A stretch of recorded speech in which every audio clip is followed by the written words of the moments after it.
going, everybody? Thad Shoemaker, Shoemaker Guitar Works. So I've got a little treat today that I get to work on. It's a Stradivarius, kinda. It's not a real one. It's a copy of Antonius Stradivarius, Crematonius, or however you say that. This would have been one of the ones that he made back in 1716.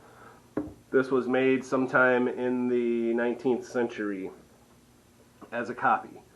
I actually have my grandpa's very first fiddle that he bought, and it's very, very similar. It comes in the same case and everything, except grandpa's is a Magini, the same body shape, but the F-holes are a little bit different.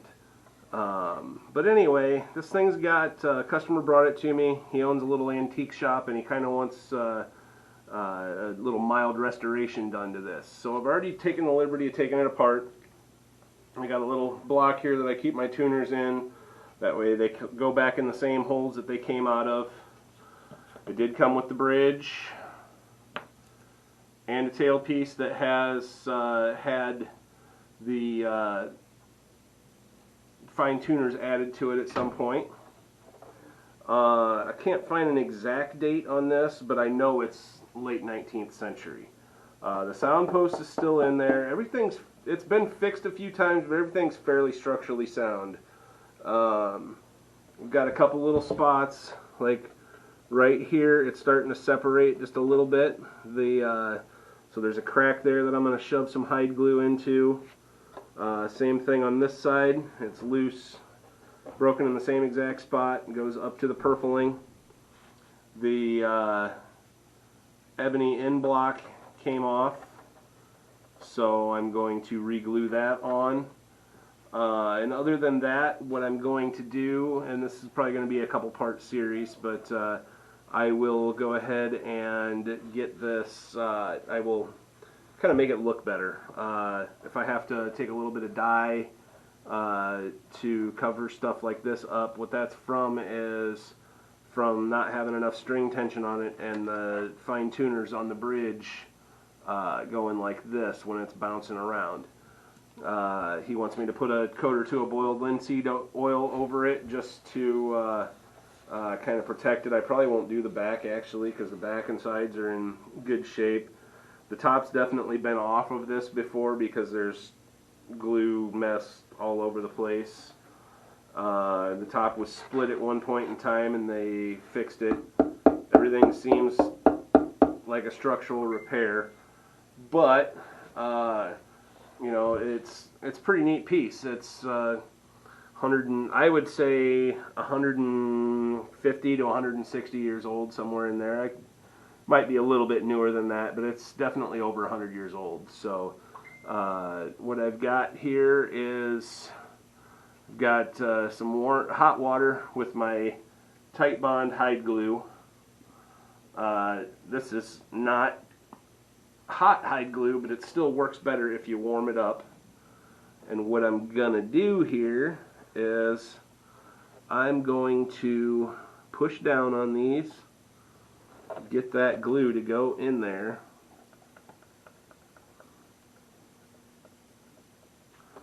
I'm going to wipe off the excess on the outside and the tiny little bit that I got there on the edge of the F-hole. And I'm going to take my little glue brush and just try and lift up on that a little bit.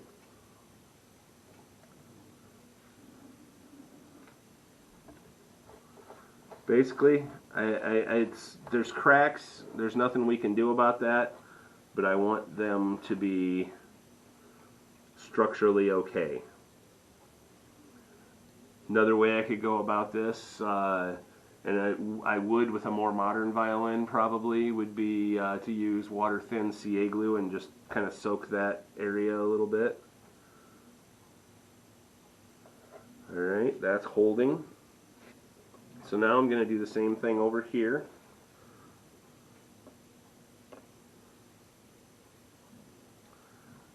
I'm actually going to use the brush on this one and try and get it deeper inside of there. The other one this one's cracked a lot more than the other one was. The other one I don't think was all the way through.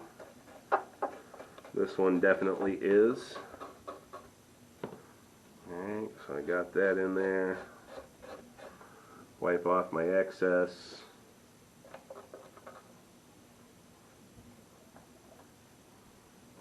Dry it off a little bit. Although moisture is our friend a little bit here, because we want the violin to be a little bit moist. You want some humidity in this thing, and this thing is sat for a long time in a very dry environment. It also came with the original case, which is not in great shape, but it's all there. Alright, gotta love hide glue, it sets up fairly quickly. Alright, so got a couple clamps here, and yeah, that's nice.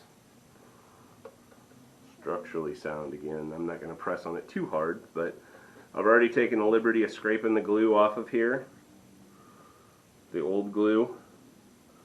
Hide glue does kind of bond to old hide glue, which is a bonus. And I've heard that the Stumac fish glue, which is also made from it's made from fish resins, I guess, versus this is made from animal resins. But I've heard that sticks to old hide glue also. So I'm going to place that where I want it. Get that put in there. Wipe off my excess here.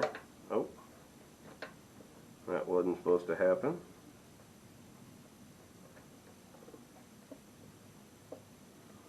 Alright, so wipe off my excess.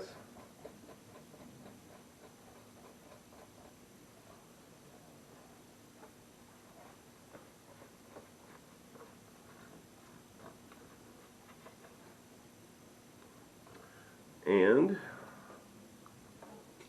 I'm going to take my baby clamps here. I'm going to try and put one on each side. I don't know if I'm going to succeed there.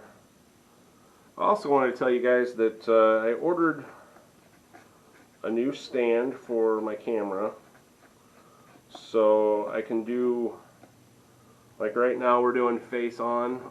I can mount it over here, and then I can do like overhead mounts with it and not have to have a thing on my head. Alright, so I think we're just going to use the one clamp.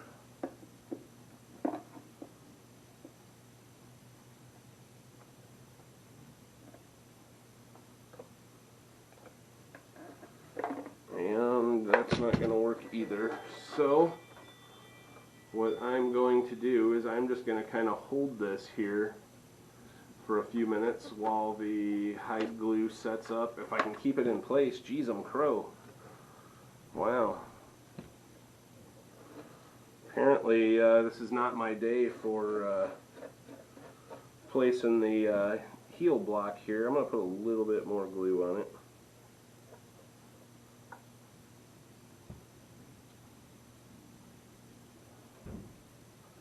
And make sure I got it going with the contour here. Wow. See, we all struggle. Made a mess of it now, so I gotta go ahead and wipe it all off. And third, fourth, I don't know how many times this is as a charm, I guess. Get her placed up in there.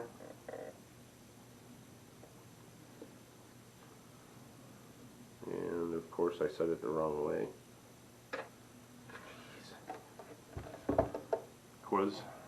Because, you know, that's just how my day goes sometimes. Alright, last time. I'm done messing around.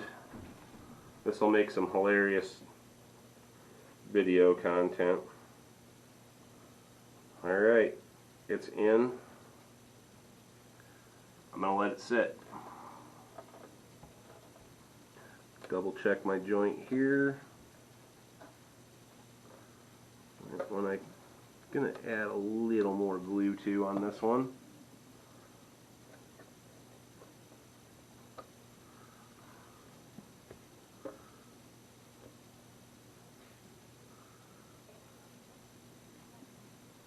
I'm actually going to use my knife here and try and push that down in there a little bit, because it's not quite cracked all the way up to the purfling.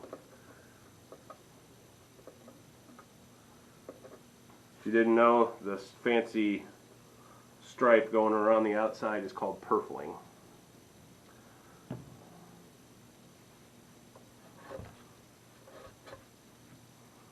Alright, so we got that.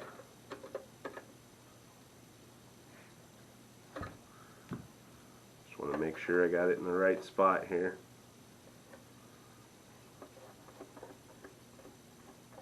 Hey everybody, I found another spot here, and I'm not going to do it until this ebony heel block dries.